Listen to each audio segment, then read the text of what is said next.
y a des amitiés qui ne s'expliquent pas. Celle qu'entretiennent Didier Barbelivien et Nicolas Sarkozy en fait partie.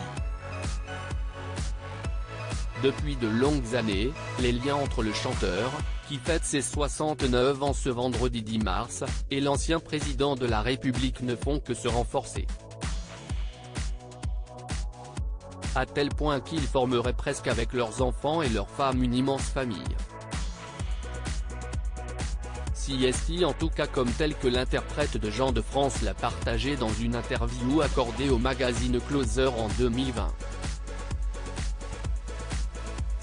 À l'époque, Didier Barbelivien évoquait sa vie de papa de jumelles et les liens que ces dernières continuent d'avoir avec Giulia, la fille de Carla Bruni et Nicolas Sarkozy. Elles ne se quittent pas. Elles sont pratiquement élevées ensemble. Comme des sœurs. Elles ont 9 mois de différence. On part souvent ensemble en vacances, indiquait-il.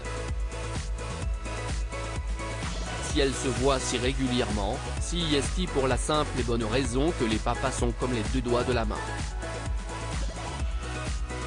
Une amitié de longue date. Si en politique, les véritables amitiés ont du mal à exister, Nicolas Sarkozy peut se vanter d'avoir conservé la sienne avec Didier Barbelivien. Le chanteur a toujours été là pour lui, dans les bons comme dans les mauvais moments. Un soutien réciproque sur lequel il acceptait d'en dire plus à l'époque. J'ai été là dans les moments où il fallait une voix extérieure à l'entourage d'un président. Je dois reconnaître, modestement, que la réciproque est vraie. Il a toujours été là pour me remettre dans les rails. Des preuves, ils en ont. Dernièrement, Nicolas Sarkozy a affronté une douloureuse épreuve, la perte de son père Paul à 94 ans, 5 ans après la disparition de sa maman Dadou, comme elle se faisait surnommer, en décembre 2017. Si perdre un parent est une logique de la vie, elle n'est jamais facile à encaisser.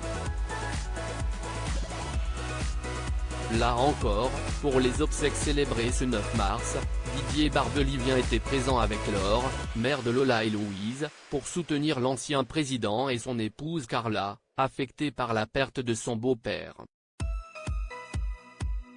Une épaule indispensable sans laquelle le politique perdrait sûrement ses repères. Et vice-versa.